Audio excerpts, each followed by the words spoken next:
Hello, my friends. It's April 1st, but be careful. There are no jokes in this video. All the news I'm going to tell you is real, but you should know that in the United Kingdom, we don't need April Fool's jokes because every day is April Fool's Day.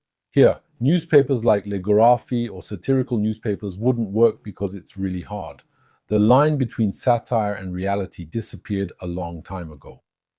Let me tell you the first piece of news, which is right in line with Scamology. Very important. If you haven't read the book on Scamology, it's high time you did.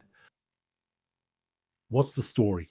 A monumental scandal that involves scamology, politics, ethnic clientelism, and other things. We have members of parliament in the British Parliament, many of whom I would say quite a few are originally from Pakistan. Well, look at what these people are going to do. In 2018, they opposed the expansion of Heathrow Airport in the United Kingdom, near London, which is suffocating and needs a runway. Well, there is resistance, and these members of parliament said at the time that there is a climate emergency. There is a climate emergency. We can't allow the United Kingdom to build a new runway. Well, we just found out that they are lobbying the British government to fund the construction of an airport in Pakistan. So, you heard right. That means in the United Kingdom, we're literally going to tell the white people we're going to give them the excuse they believe in the most. They've been conditioned for generations to believe that the problem inside is about heating themselves, or as the UN Secretary General said, we're at climate boiling point. It's your lifestyle, your way of living. That's just how it is. Now we're going to punish you. You know, it's like when you arrive in a parking lot and someone has their car smashed in. It's not your fault, but they say it's you, and you say, yes, it's me. He'll say, file a report, pay for repairs, ask your insurance, and handle it yourself. As soon as you accept responsibility, the bill comes due. Today, the United Kingdom is at the moment when the bill comes due. And the payment, well, it's misery, it's decline. It's the fact that, you see, we have these people who are going to go back to their region. We have these members of parliament who are going to go back to their region, they don't care much about white minorities, but now they're targeting the ethnic vote more. And they tell people, we're going to campaign to fund an airport in Pakistan.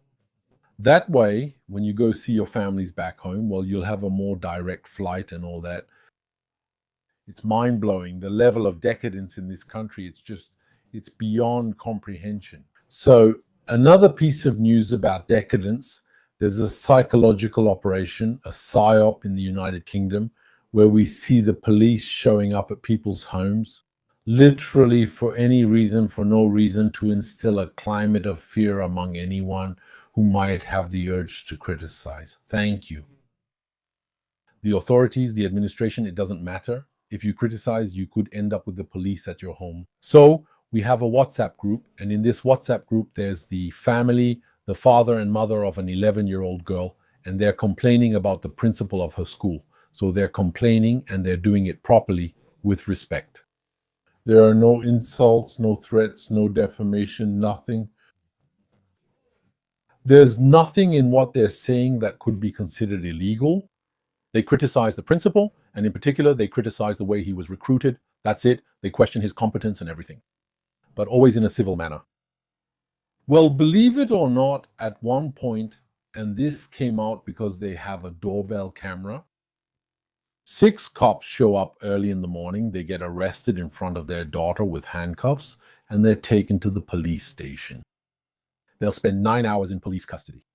They're released at the end of the day. There's absolutely nothing to hold against them. No law was broken, but the police were overzealous so that people would know, so that it would be seen, so that it would spread. And so people say freedom of speech in the United Kingdom is over. It's a thing of the past. And anyone talks about anything, even about the principal of a lousy, miserable little school lost in some far-flung corner of the country, you can be arrested for that.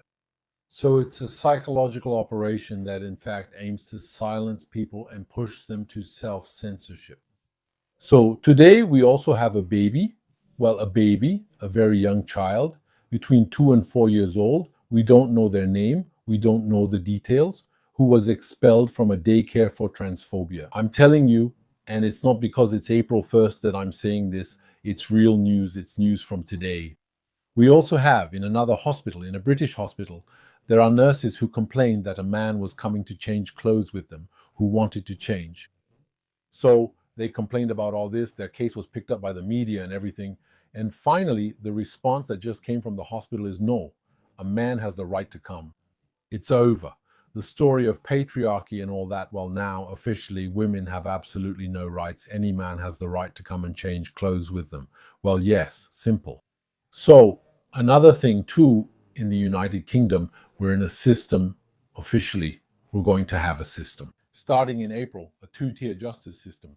We're going to have a system that will say that minorities, sexual minorities, ethnic minorities, gender minorities, whatever, well, when members of these communities are sentenced, they should receive lighter prison sentences. Isn't that right? For example, compared to what a straight white man would receive. That means that today, the straight white man becomes the person who will be sentenced the most harshly in court, while everyone else will automatically receive, we're in the intersectionality of justice, will automatically receive a reduced sentence for the harm they've suffered, for their discomfort or for their background or whatever, as compensation. Okay? So it's complete madness. Let's say that just as the United States is now rejecting and driving out wokeism from their country, it's taking root and becoming firmly established in a lasting way in the United Kingdom. And then the last point today is that since the first quarter of 2025 went by very, very quickly, by the way, well, what we have is the report. We have 6,000 people who crossed the channel, 6,000 migrants who arrived in the United Kingdom this year. That's an increase of 40% compared to the first quarter of 2024. So we have an increase. To tell you, the United Kingdom has entered the post-border era. There is no one left. There is no reasonable, serious, credible politician who talks about borders. That's over, all of that. We are in a post-border era.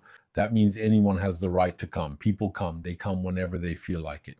And then we take care of them. We wait for them on the beaches. We take them to hotels. We bring in translators. We bring in officials, associations, NGOs, all of that. And then we take care of them. No one discusses border protection now. In the United Kingdom, it no longer happens. We're in a post-border era.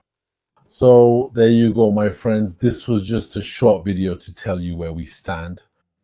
Aldosterone has released a new book, The Great Betrayals, How Europe is Being Destroyed from Within. It began focused on France, but I also discussed the United Kingdom. I also explained to you the story of the Telford gangs. Why were they ignored? Read this book, you'll find out. A level of betrayal, I think, that will shake you to your core. It will make you feel sick. Seriously, it will make you feel sick. It's on Amazon. Link will be in the video description. Thank you, my friends, for listening to this chilling video up to this point, and I'll see you in the next one.